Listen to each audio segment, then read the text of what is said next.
واحلل عقدۃ من لسانی یفقہوا قولی۔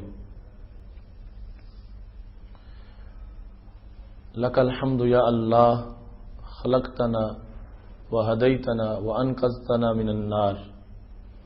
الصلاۃ والسلام علیک یا رسول اللہ، لقد بلغت الرسالہ وأدیت الامانہ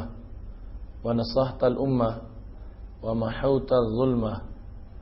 وارشدتنا الى السنة والجماعة، صلی اللہ علیہ وعلی آلہ واصحابہ اجمعین۔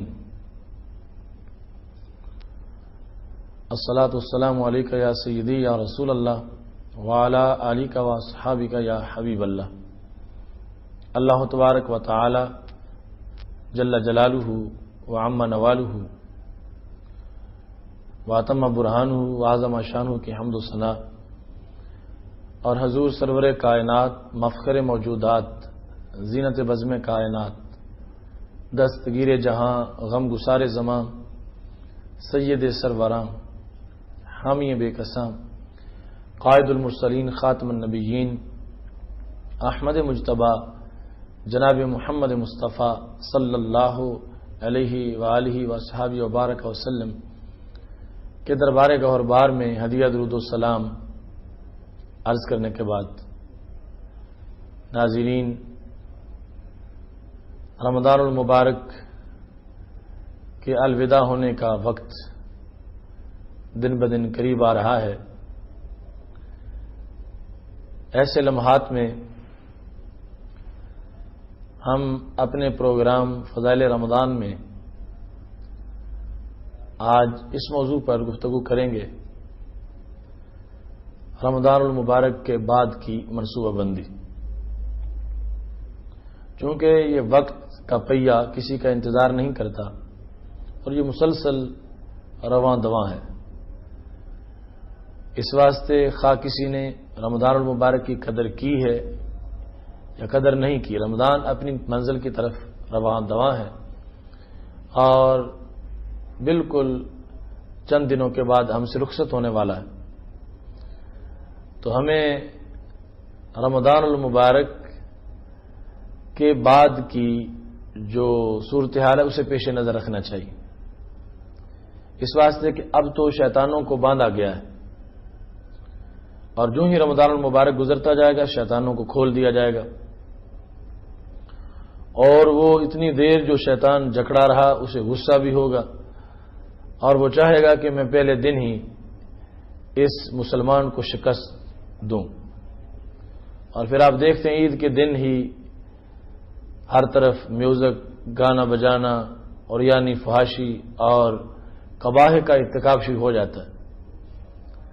ہم یہ چاہتے ہیں کہ رمضان المبارک کے گزر جانے کے ساتھ ساتھ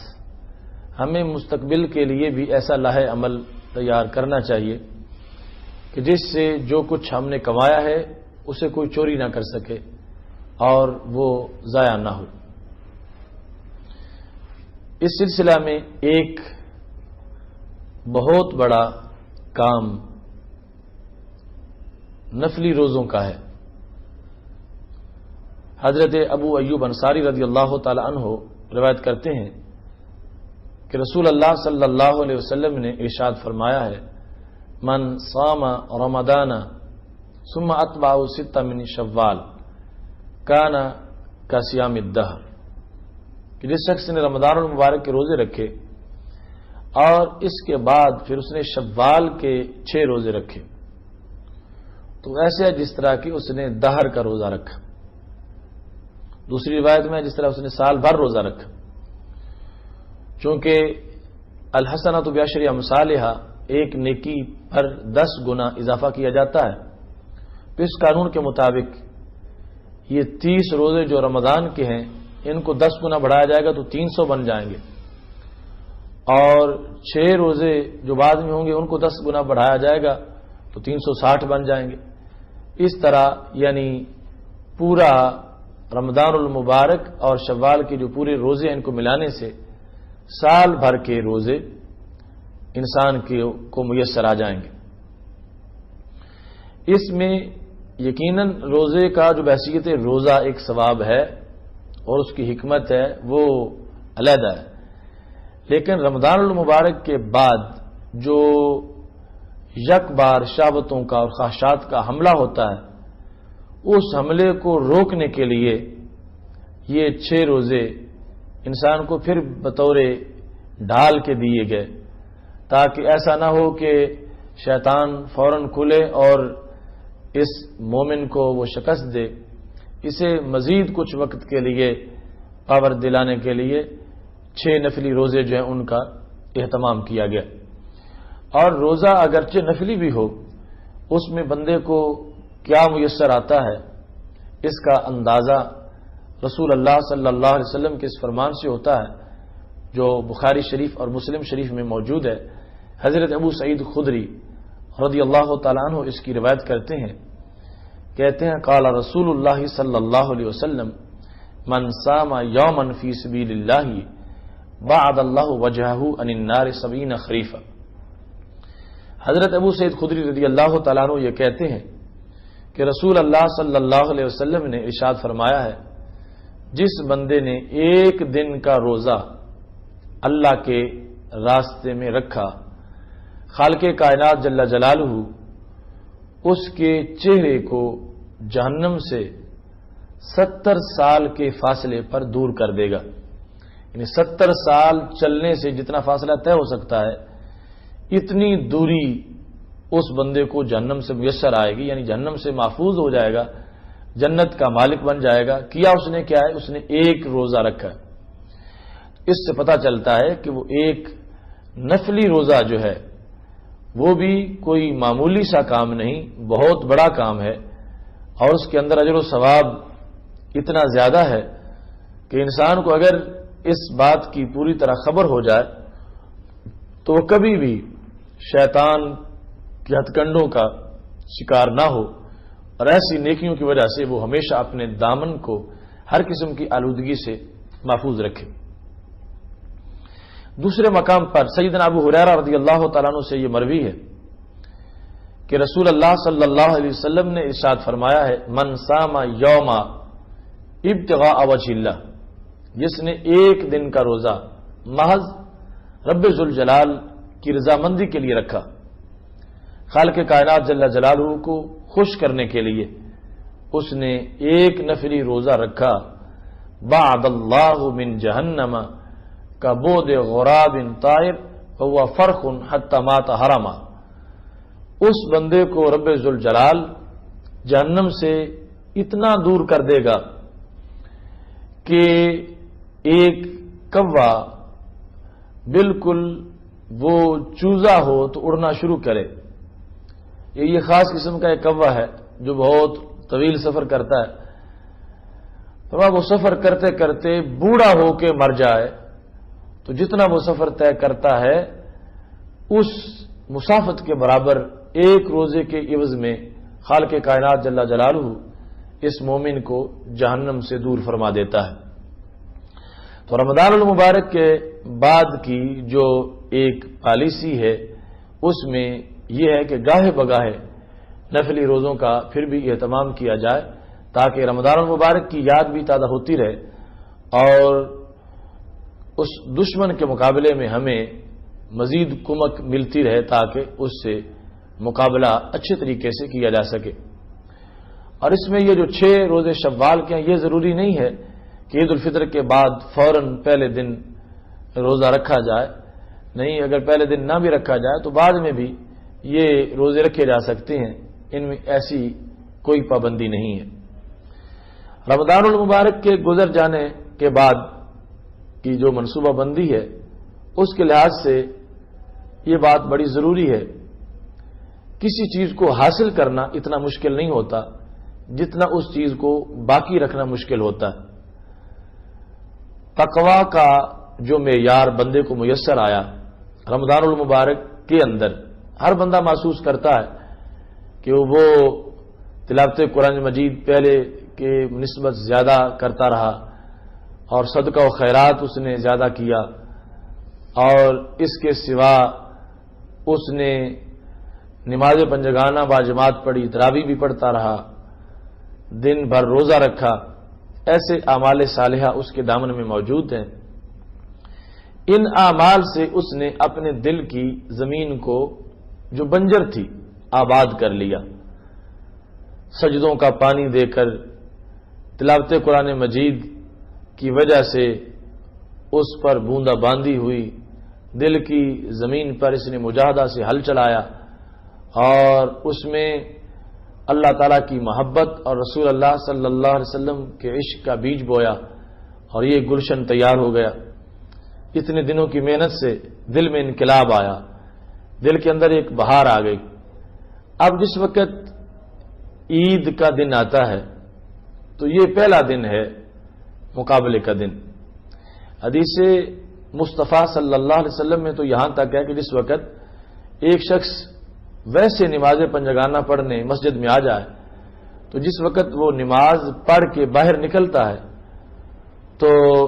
شیطان آپس میں ایک دوسرے کو آواز دیتے ہیں کہ سارے اکٹھے ہو جاؤ، یہ نماز پڑھ کے باہر آ رہا ہے، ابھی اس پر حملہ کریں گے. یعنی ایک آدھا گھنٹہ جو مسجد میں رہ کے باہر نکل رہا ہے اس کے لیے شیطانوں نے اتنی تیاری کر لی، اس کو بچھاڑنا چاہتے ہیں. اور ادھر یہ بندہ ایک مہینہ اللہ کی رحمت کی آغوش میں رہا اور شیطان کو باندھا، رب ذوالجلال نے باندھے رکھا. اب جس وقت یہ اس ماحول سے باہر نکلتا ہے، عید کا چاند طلوع ہو جاتا ہے، تو اس وقت شیطانوں کو جس قدر غصہ ہے اور جتنی ان کی کثیر تعداد ہے وہ ان بندوں کو بچھاڑنا چاہتے ہیں. خالق کائنات جل جلالہ نے قرآن مجید برہان رشید میں یہ ارشاد فرمایا ہے وَلَا تُفْسِدُوا فِي الْأَرْضِ بَعْدَ إِصْلَاحِهَا وَادْعُوهُ خَوْفًا وَطَمَعًا إِنَّ رَحْمَتَ اللَّهِ قَرِيبٌ مِنَ الْمُحْسِنِينَ. فرمایا زمین میں اصلاح کے بعد فساد نہ کرو، اور فساد سے بچنے کے لیے اللہ کو یاد کرتے رہو اور اللہ کو یاد امید کے ساتھ کرو اور خوف بھی اس کا رکھو، پھر یقیناً رب ذوالجلال کی رحمتیں تمہارے قریب ہوں گی اور تم ان رحمتوں کا قرب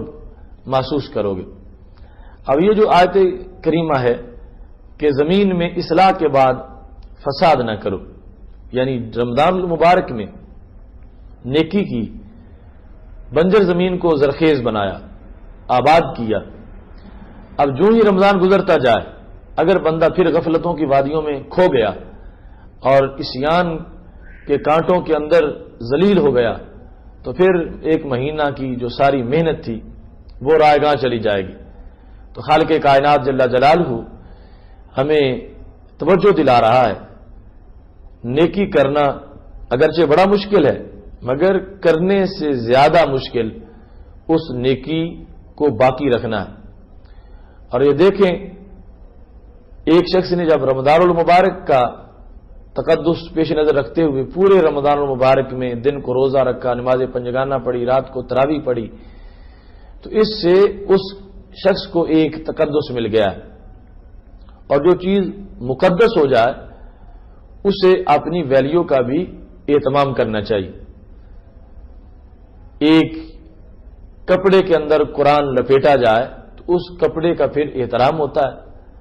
تو یہ صائم شہر رمضان جو ہے اس میں ایک مہینہ بھر اللہ کی محبت کی خوشبو اور نبی علیہ الصلوۃ والسلام کا عشق اپنے سینے میں بسایا ہے. مسلسل پارسائی سے اتنا پاک دامن ہے، اتنا پاکیزہ ہے. اب اس کو رمضان المبارک کے گزر جانے کے بعد اپنی نفاست کا بھی خیال کرنا ہے. اب یہ عام نہیں ہے کہ جدھر چاہے سینمے پہ چلا جائے، جدھر چاہے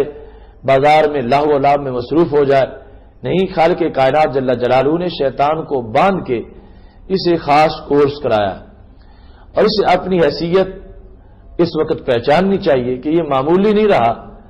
رب ذوالجلال کے تقوی کورس سے یہ فارغ التحصیل ہو گیا ہے اور صحیح طریقے سے اس نے کورس کیا ہے تو پھر اس کو اپنی ڈگری کا احساس ہونا چاہیے. اب عام لوگوں جیسا یہ نہیں ہے کہ جہاں چاہے وہاں چلا جائے، چونکہ اب اس کے کسی نازیبا مقام پر کھڑے ہونے سے اس کے تقوی کی بے عزتی ہو جائے گی، اس کی پارسائی کا بھرم نہیں رہے گا اور اس کو اوپر جو دین کا رنگ چڑھا ہوا ہے اس رنگ کی بے ادبی ہو جائے گی. اس واسطے سمجھا دیا گیا صائم شہر رمضان کو کہ رمضان المبارک میں محبتوں سے روزے رکھنے والوں، اب اپنا تم نے اہتمام بھی کرنا ہے اور اپنے آپ کو ہر آلودگی کی جگہ سے بچا کے رکھنا ہے، اور جہاں پر بھی شیطان کا گند ہے، خواہ وہ کسی شکل میں ہو، وہ بد عقیدگی کی شکل میں ہو، بد عملی کی شکل میں ہو، اس سے اپنے آپ کو بچا کے رکھنا یہ تم پہ لازم ہے۔ تو رمضان المبارک کے بعد کی پالیسی کے لحاظ سے اس آیت کریمہ کو اپنے پیش نظر رکھنا چاہیے، اور جس قدر اصلاح ہو چکی ہے اس سے نیچے نہیں گریڈ جانا چاہیے، اس سے آگے کام ہونا چاہیے۔ قرآن مجید برہان رشید میں خالق کائنات جل جلالہ نے ایک عورت کا تذکرہ کیا جس کا نام جعیرانہ تھا، جس کے نام پر آج وہ جعیرانہ جگہ مشہور ہے جہاں سے بڑے عمرے کا احرام باندھا جاتا ہے۔ تو وہ عورت کیا کرتی تھی؟ دن بھر سود کاٹتی رہتی تھی، تو بڑی محنت بڑی مشقت سے وہ سب کچھ کرتی تھی، لیکن جب شام کا وقت ہوتا تھا تو اپنا کاٹا ہوا سب سود جو تھا اس کو توڑ دیتی تھی، سب دھاگے توڑ دیتی تھی۔ تو وہ مشہور تھی کہ وہ احمق ہے، پاگل ہے، اور دن بھر کی کمائی کو وہ رائیگاں کر دیتی ہے۔ خالق کائنات جل جلالہ نے کتنے خوبصورت اسلوب کے اندر یہ کہا، وَلَا تَكُونُوا كَالَّتِي نَقَضَتْ غَزْلَهَا مِن بَعْدِ قُوَّةٍ أَنْكَاثًا، فرمایا تم اس عورت کی طرف نہ بن جاؤ، اس عورت کی طرح، وَلَا تَكُونُوا كَالَّتِي نَقَضَتْ غَزْلَهَا، جس نے اپنا کاٹا ہوا توڑ دیا، صحیح بنایا اور پھر توڑ دیا، اس نے محنت رائیگاں کر دی اور اس نے اپنی کمائی پہ خود پانی پھیر دیا۔ فرمایا ایسے ہی رمضان المبارک میں تم نے ایک ایک دھاگا حیا کے لباس کا اکٹھا کیا، اور پھر شرم و حیا کا پیرہن تمہیں میسر آیا، ایک ایک دھاگے سے تقوی کا لباس تم نے بنایا، اور پھر لباس تقوی تجھے میسر آیا۔ تم نے بڑی محنتوں سے، مشقتوں سے اور مجاہدوں سے دل سے ہرس، خواہش، ہوا کے کانٹے نکالے، اور اب ایسا نہ ہو کہ ایک بار صفائی کرنے کے بعد تم پھر غافل ہو جاؤ اور غفلت کی وجہ سے جو کچھ کمایا ہوا تھا وہ سارے کا سارا نقصان ہو جائے۔ چونکہ رب ذوالجلال کو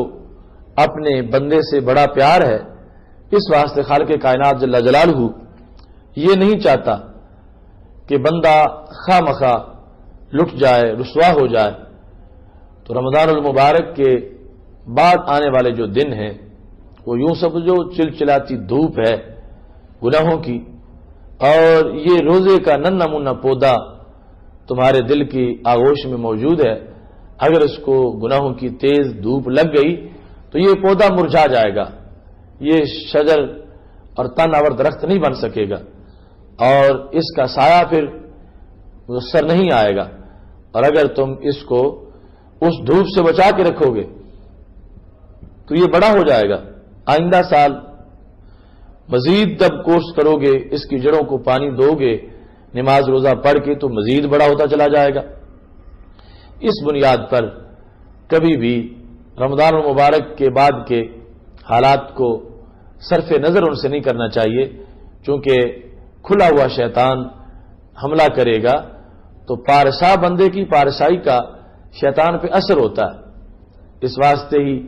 رسول اللہ صلی اللہ علیہ وسلم نے ارشاد فرمایا ہے، ان الشیطان یفر من ذل عمر، کہ شیطان حضرت عمر رضی اللہ تعالی عنہ کے سائے کو دیکھ کر بھی بھاگ جاتا ہے۔ تو یہ ان کے دل کی پارسائی ہے، تقوی ہے، پرہیزگاری ہے۔ تو جو اعلیٰ درجے کی پرہیزگاری رمضان المبارک میں حاصل کر لے گا، یقیناً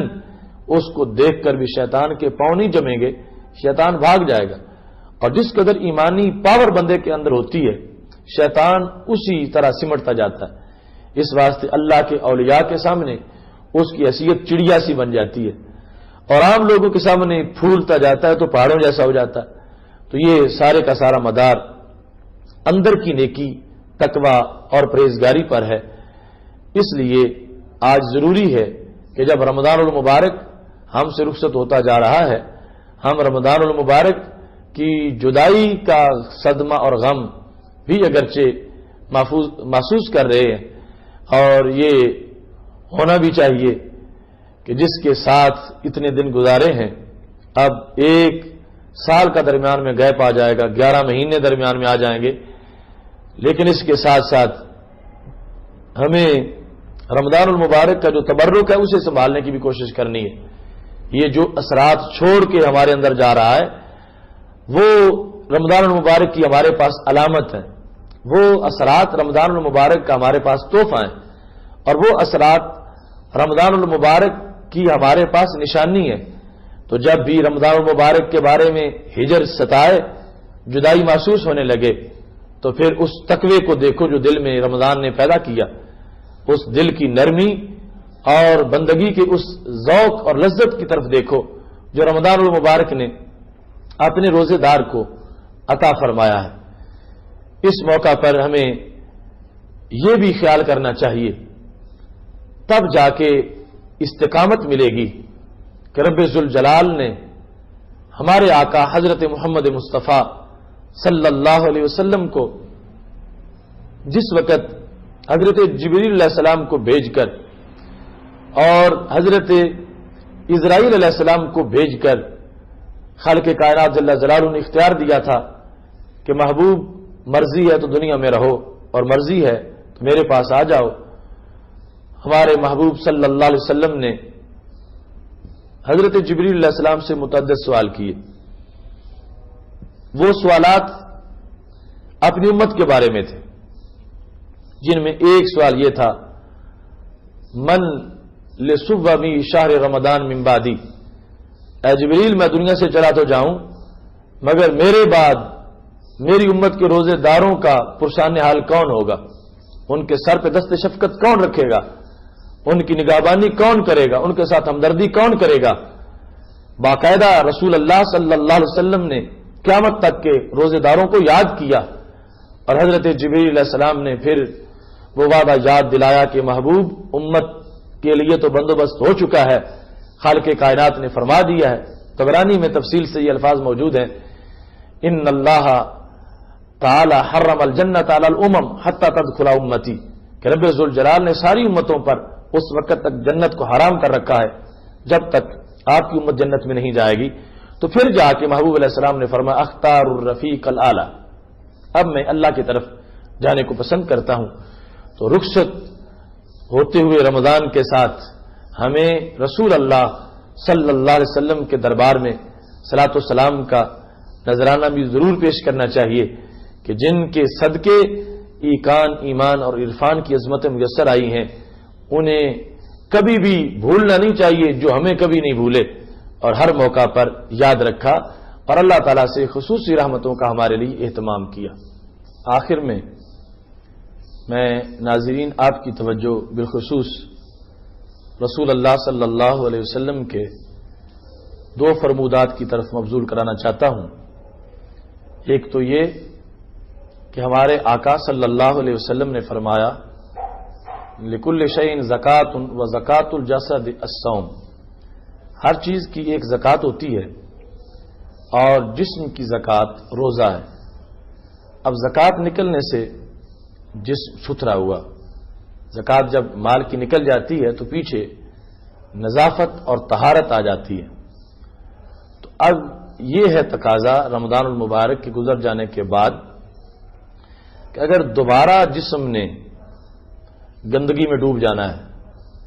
اور دوبارہ اس نے غلاظت میں ملوث ہو جانا ہے تو پھر زکات نکالنے کا فائدہ کیا ہوگا؟ زکات نکالنے کا فائدہ یہ ہے کہ جو جسم کو طہارت مل گئی ہے اس طہارت کو برقرار رکھا جائے اور اس میں کوئی فرق نہ آنے دیا جائے۔ ایسے ہی رسول اللہ صلی اللہ علیہ وسلم نے فرمایا لکل شیء باب، ہر چیز کا ایک دروازہ ہوتا ہے، وباب العبادت الصوم، عبادت کا دروازہ روزہ ہے۔ تو پتہ کیا چلا، رمضان المبارک کے روزے رکھ کے بندہ عبادت کے دروازے تک پہنچ گیا ہے۔ دروازے پر جا کے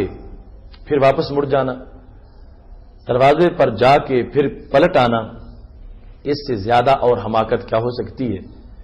دور دراز کا سفر طے کر کے، روزے کے مجاہدے اور مشقت کو برداشت کر کے جس وقت عبادت کے دروازے تک پہنچ چکے ہیں ہم، تو پھر آگے تو اس سے راہیں مزید کھلیں گی اور مزید عزتیں ملیں گی انشاءاللہ، اور مزید نور ملے گا اور عبادت کا سرور ملے گا، اور مختلف عبادات کی طرف یہ روزہ ہمیں پہنچائے گا۔ تو یہ سب کچھ تب ہی ہو سکے گا کہ ہم جو کمایا ہے اس کی نگہبانی کریں گے اور اس کی پاسبانی کریں گے۔ میری دعا ہے رب ذوالجلال رمضان المبارک کے ان لمحات میں کہ جب وہ ہم سے جدا ہوتا جا رہا ہے، خالق کائنات جل جلالہ ہمیں